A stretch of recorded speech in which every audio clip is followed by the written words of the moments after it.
বাচ্চারা যখন হঠাৎ করে পুডিং খাওয়ার বায়না ধরে তখন মাত্র 10 মিনিটে একটা ডিম দিয়ে এভাবে তৈরি করে দিই। খুবই সহজ এটা তৈরি করা, আর বাচ্চারা তো মহা খুশি। আসসালামু আলাইকুম। আশা করছি আমার আজকের রেসিপিটা আপনাদের ভালো লাগবে। যদি ভালো লাগে অবশ্যই একটা লাইক দিবেন, আর আমাকে সাপোর্ট করার জন্য আমার ভিডিওটা বেশি বেশি শেয়ার করবেন।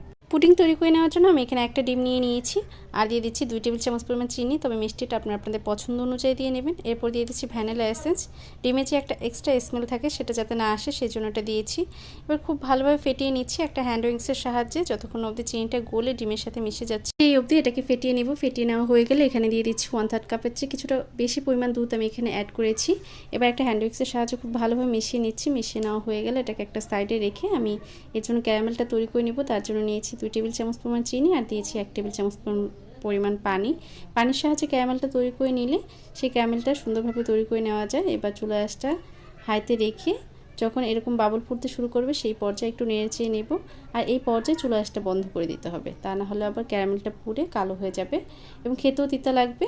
তাই চুলা আঁচটা বন্ধ করে দিয়ে নেড়েচেড়ে আপনি যেই পাত্রে পুডিংটা সেট করবেন সেই পাত্রে এটাকে ঢেলে নিতে হবে। আমি যেহেতু কাপে পুডিংটা সেট করব তাই কাপে এটাকে ঢেলে নিচ্ছি। একটা ডিম দিয়ে আমি 2টা পুডিং তৈরি করে নিব, তাই 2টা কাপ নিয়ে নিয়েছি। এবার 2টা কাপে আমি ক্যারামেলটা ঢেলে নিচ্ছি।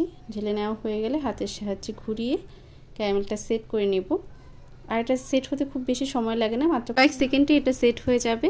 ক্যারামেলটা যদি আপনি পারফেক্টভাবে তৈরি করে নিতে পারেন তাহলে পুডিংটা খেতে কিন্তু অনেক বেশি ভালো লাগে এবং দেখতেও অনেক বেশি সুন্দর লাগে। হাতের সাহায্যে একটু ঘুরিয়ে নিলাম। এবার এটাকে একটা সাইডে রেখে দিচ্ছি কয়েক সেকেন্ডের জন্য। আর আগে থেকে যেই দুধ ডিমের মিশ্রণটা রেডি করে রেখেছিলাম সেটা একটু মিশিয়ে নিচ্ছে, আর এই কাজটা আমাকে আমার লিটল হেল্পিং হ্যান্ড করে দিচ্ছে। সব কাজে তাকে একটু হাত দিতেই হবে, আমার গুছানো কাজগুলো সে একটু অগোছালো করবে। এই তো এবার ঢেলে নেব, আর ঢেলে নেওয়ার আগে আমি একটু ছাঁকনি দিয়ে ছেঁকে নেব। এতে করে এর ভিতর যদি কোনো অংশ থেকে থাকে, লাঞ্চ থেকে থাকে, সেটা বাইরে বেরিয়ে আসবে। পুডিং তৈরি করার ক্ষেত্রে অবশ্যই ছাঁকনি দিয়ে ছেঁকে নেবেন, এতে করে পুডিংটা ঠিকঠাকভাবে সেট হবে এবং পুডিংটা খেতে অনেক বেশি ভালো হবে।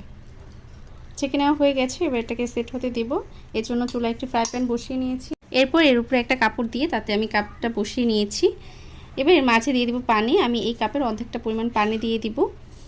এরপর ঢাকনা দিয়ে ঢেকে দিচ্ছি। আপনার চাইলে ফয়েল পেপার দিয়ে মুড়িয়েও দিতে পারেন। এবার ঢাকনা দিয়ে ঢেকে তার ছিদ্রটা একটু বন্ধ করে দিয়েছি, এতে করে এর ভিতরের বাষ্পটা বাইরে বেরিয়ে আসতে পারবে না।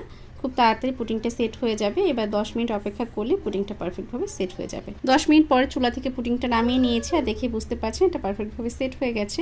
এবার এটাকে আমি কিছু সময়ের জন্য ফ্রিজে রেখে দিব, এতে করে পুডিংটা খেতে আরও বেশি ভালো লাগবে, কারণ এই গরমের দিনে পুডিং একটু ঠান্ডা ঠান্ডা খেতেই ভালো লাগে। ফ্রিজ থেকে বের করে এবার এটাকে মোল্ড আউট করে নেব। মোল্ড আউট করার জন্য একটা ছুরির সাহায্যে আমি চারপাশ থেকে একটু ছাড়িয়ে নিলাম। এরপর এটাকে একটা সার্ভিং প্লেটে সার্ভ করে নিয়েছি। আশা করছি আমার আজকের রেসিপিটি আপনাদের ভালো লেগেছে। যদি ভালো লাগে অবশ্যই লাইক কমেন্ট শেয়ার করবেন। সবাই ভালো থাকবেন। আল্লাহ হাফেজ।